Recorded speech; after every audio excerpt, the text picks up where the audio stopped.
तो गाइस आ जाइए आप अपने चैनल पर Hindi by Sushila ma'am, first year second year class. तो ISCE बोर्ड काव्य मंजरी हमने आपको पढ़ाया है क्या कहते हैं सूरदास जी की जो है द्वारा रचित बाल लीला कृष्ण जी की। तो उसके 3 भाग हैं। तो पहले भाग के हम गाइज आपको आज प्रश्न उत्तर कराएंगे, जितने हो सकेंगे उतने कराएंगे। और समय को देखते हुए तो सारे बच्चे जो रफ कॉपी लेके आए हैं वो सबसे पहले तो जीवन परिचय हम पढ़ा भी चुके हैं और फिर लिखवा रहे हैं, तो सारे बच्चे लिख लें। जिनके पास बुक है और जिनके पास बुक नहीं है वो रफ में लिख ले, ठीक है। तो गाइज आप सूरदास जी की जो जीवन परिचय है तो उसको लिखेंगे। सूरदास हिंदी कवि के वैष्णव कवियों में शिरोमणि माने जाते हैं। ब्रज भाषा के कृष्ण भक्त कवियों में इनका स्थान सर्वोपरि है। मिला लीजिए। सूरदास हिंदी के वैष्णव काव्य में शिरोमणि माने जाते हैं। ब्रज भाषा के कृष्ण भक्त कवियों में इनका स्थान सर्वोपरि है। अगर जीवन परिचय पूछ रहा है तो प्रश्न आप ऊपर इनका लिख लीजिए। सूरदास जी का संक्षिप्त जीवन परिचय दीजिए, ये प्रश्न हो जाएगा। जो उत्तर अभी हमने लिखाया है वो उत्तर है। सर्वोपरि के आगे आप उत्तर में लिखिए। महाकवि सूरदास का जन्म सन 1478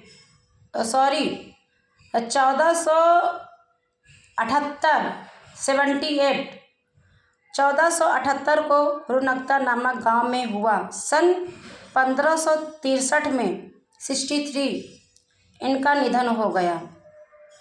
लिख लिया सभी ने। कहा जाता है कि ये जन्मांध थे। जन्मांध मतलब जन्म से ही अंधे। जिसका छूट जाए तो बता देना। सूरदास जी वल्लभाचार्य के शिष्य थे। सूरदास जी किसके शिष्य थे? बिना गुरु के ज्ञान नहीं होता है बेटा, समझ रहे हो ना। अगर आप चाहो घर पे पढ़ लो, उतनी अच्छी स्टडी नहीं हो पाती जितनी विद्यालय में गुरु बोर्ड पर या बुक से आपको समझाता है, समझ रहे हो ना। तो वो सूरदास जी जो थे वो वल्लभाचार्य के शिष्य थे। सूरदास के पदों के संग्रह सूर सागर में हैं। जितने भी पद आपकी बुक में दिए गए हैं, 1 2 3 जितने भी पद दिए गए हैं वो सूर सागर से ही हैं। इनके संग्रह का नाम ही सूर सागर है। इन्होंने कृष्ण की बाल लीलाओं का वर्णन किया है। कृष्ण जी के ही बारे में इन्होंने लिखा है। वो बाल लीला हो, रास लीला हो, ठीक ना, कोई भी लीला इनकी कृष्ण जी की। सूरदास जी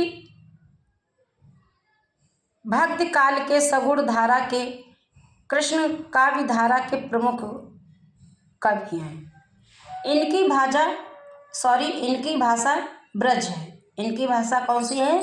ब्रज है। तो गाइज आपके जो पद्यांश हैं, जो आपके जो पद हैं कृष्ण जी की बाल लीला, उसमें एक प्रश्न आप लिख लीजिए। निम्नलिखित पद्यांश की व्याख्या कीजिए। निम्नलिखित पद्यांश की व्याख्या कीजिए। तो आप लिखिए।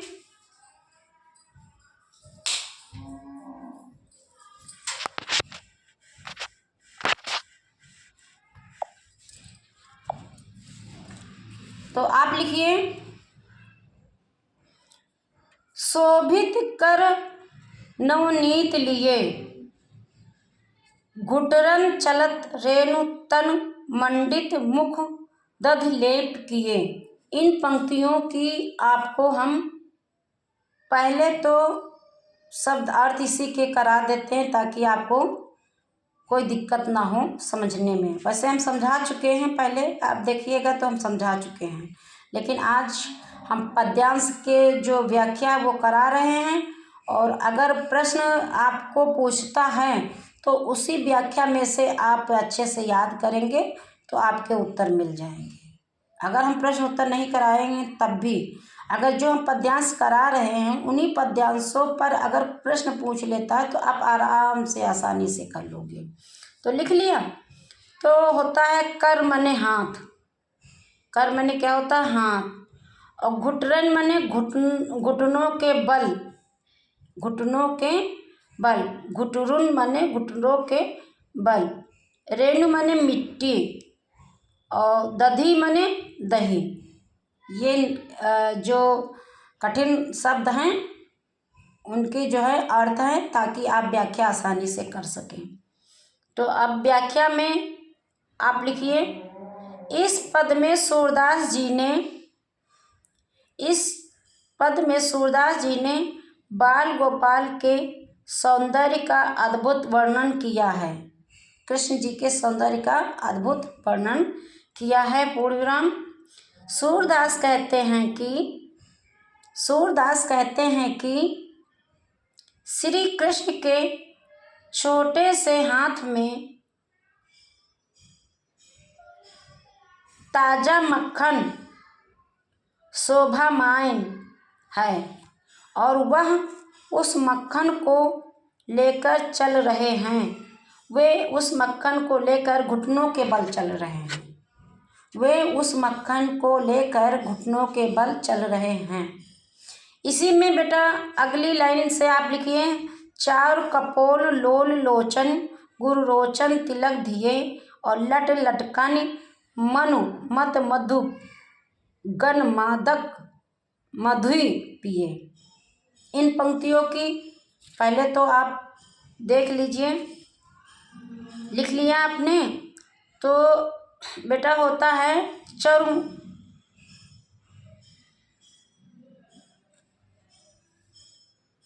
चर माने होता है बेटा सुंदर। चर माने क्या होता है? सुंदर। ध्यान से लिखना। कपोल माने गाल, लोल माने चंचल, और लोचन माने नेत्र। ठीक। और गोरोचन माने गाय के पित्ताशय में बनने वाली एक असमरी पथरी है। यह एक उपयोगी एवं सुलभ औषधि है और पूजा पाठ में काम आती है। गुरुरोचन जिसको कहते हैं, वह जो है गाय के पित्त से बनने वाली पथरी जैसा एक पदार्थ होता है जिसको पूजा में काम आता है। मत माने मस्त, मधुप माने भंवरा।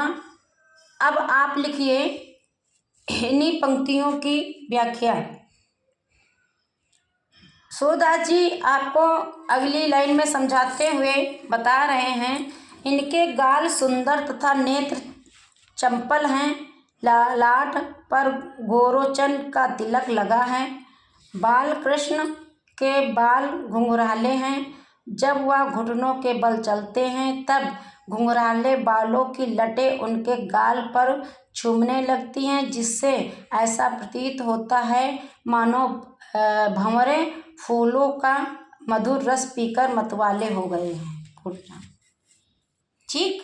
किसी को कोई प्रॉब्लम? क्लास। फिर आगे इसी पद्यांश में चौथी लाइन पे देखिए, लट लटकानी मनुमत मधु गन अच्छा नहीं सॉरी कठुला कंठ ब्रज केहरी के हरे नख रजत रुच किए और धन्य सूर्य एको पल यही सुख का सुत कल्प जिए। तो गाइस इस प्रकार से इसमें पंक्तियों की हम व्याख्या बता रहे हैं, उनके शब्द अर्थ भी बता रहे हैं, आपको दिक्कत नहीं होनी चाहिए। और लिखिए, अगर प्रश्न पूछता है तो इन्हीं व्याख्या में से समझ करके उत्तर दे दीजिएगा। कठुला कंठ ब्रज के केहरी नख राजद। कठुला का मतलब होते हैं कंठहार, कठुला का मतलब होते हैं कंठहार। और ब्रजनख सिख नख, ब्रजनख का मतलब होता है सिख नख। और धन्य माने कृतार्थ। कल्प माने हिंदू समय चक्र की बहुत लंबी मापन इकाई। ठीक है क्लास, जिसको समझ में नहीं आया है तो बोल दीजिएगा, फिर बाद में मत कहिएगा मेरा छूट गया है। सूरदास जी इन पंक्तियों में अब आपको क्या समझा रहे हैं? आपको कृष्ण की बाल लीलाओं का सुंदर चरित्र करते हुए दर्शा रहे हैं कि उनके सौंदर्य की अभिवृद्धि उनके गालों में पड़े कठले कंठहार के शिव नख से और बढ़ जाता है। सूरदास जी कहते हैं कि श्री कृष्ण के इस बाल रूप का दर्शन यदि एक पल के लिए भी हो जाता तो जीवन सार्थक हो जाए, अन्यथा 100 कल्पों तक भी यदि जीवन हो तो निरर्थक ही हो है। एक बार श्री कृष्ण के इस बाल रूपी दर्शन हो जाए। सूरदास जी अगली पंक्तियों का जो है संदर्भ सहित व्याख्या और क्या कह रहे हैं देखिए। अगली पंक्ति अगला पद्यांश है, पद्यांश नंबर 2। कहन लागे मोहन मैया मैया, कहन लागे मोहन मैया मैया, नंद महर सो बाबा बाबा, और हलधर सो भैया। कह रहे हैं कृष्ण इसमें आपको समझाते हुए बता रहे हैं कि जो कृष्ण जी हैं वो अब क्या कहते हैं, आगे लिखिए। सूरदास जी आपको भगवान कृष्ण की बाल लीला को दर्शाते हुए कह रहे हैं कि कृष्ण जी मैया बाबा और भैया कहने लगे हैं। सूरदास कहते हैं कि अब श्री कृष्ण मुख से यशोदा को मैया मैया और नंद बाबा को बाबा बाबा और बलराम को भैया कहकर पुकारने लगे हैं। फिर आगे की पंक्ति में देखिए क्या लिखा है, ये संदर्भ सहित व्याख्या कर लीजिएगा। ऊंचे चढ़ चढ़ कहत यशोमत लैलो नाम कन्हैया, और दूर खिलन जन जाहूँ लला रे मारे काहू की गैया। अब इन पंक्तियों में सूरदास जी आपको क्या समझा रहे हैं? इसमें सूरदास जी कृष्ण की से कह रहे हैं कि यशोदा माता उनसे क्या कह रही हैं, सुनिए लिखिए।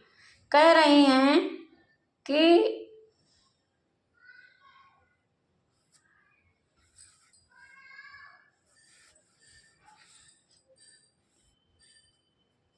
चढ़ चढ़ उचक उचक के, इतना ही नहीं अब वह नटखट भी हो गए हैं, तभी तो यशोदा ऊंची होकर अर्थात कन्हैया जब दूर चले जाते हैं तब उचक उचक कर कन्हैया को के नाम लेकर पुकारती हैं और कहती हैं कि लल्ला गाय तुझे मारेगी, गोपी ग्वाल जो है वो तुम्हारी हंसी उड़ाएंगे, दूर मत जाइएगा खेलने, नहीं तो दूसरे की गाय तुम्हें मार देगी। और हम नहीं, इतना प्यार करती, इतना स्नेह करती हैं श्री कृष्ण से यशोदा मैया कि वो बिल्कुल कृष्ण जी की एक शुद्ध बुद्ध गंवा देती हैं कि अपने लल्ले के लिए। फिर आगे क्या है, गोपी ग्वाल करत कतूहल, घर घर बजत बधैया, और सूरदास प्रभु तुम्हारे दर्शन को चरनी की बलि जैया।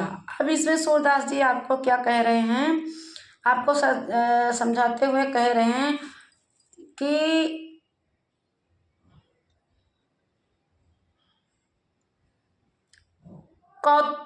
कौतूहल का मतलब होता है किसी वस्तु को देखने या जानने की इच्छा या चाहत, इसमें लिखा है कौतूहल। अब इसमें दरस माने होता है दर्शन, और बलि माने होता है कुर्बान जाना, निछावर होना, कॉमा लगा करके। इसमें सूरदास जी आपको यह समझाते हुए पंक्तियों में कह रहे हैं कि गोपियों व ग्वालों को श्री कृष्ण की लीला देखकर अचरज होता है। श्री कृष्ण अभी छोटे ही हैं और लीलाएं भी उनकी अनोखी हैं। इन लीलाओं को देखकर ही सब लोग बधाई दे रहे हैं। सूरदास जी कहते हैं कि हे प्रभु, आपके इस रूप के दर्शन करके मैं आपके चरणों में बलिहारी हो जाता हूँ। तो क्लास 2 पद्यांश की हमने संदर्भ तो नहीं बताया है, और संदर्भ सभी को आता होगा क्योंकि 10th पास होकर के आए हो, तो क्लास में संदर्भ बताया गया होगा किसी भी पद्यांश का, किसी भी साखी का, तो संदर्भ वही रहता है। प्रस्तुत पंक्तियाँ हमारी पठाय पुस्तक काव्य मंजरी के सूरदास नामक रचित पाठ कृष्ण की बाल लीलाओं से अवतरित की गई हैं। इनके रचयिता सूरदास जी हैं। ये हो गया आपका संदर्भ। बाकी जो व्याख्या हमने बताई वो आपको करना है। अभी गाइस 3rd वाला जो है आपका मैया मोहि दाऊ बहुत खिंचाव हैं, ये इसके जो है अभी व्याख्या रह गई है। तो नेक्स्ट टाइम अगर समय मिलेगा तो हम कराएंगे। Thank you class.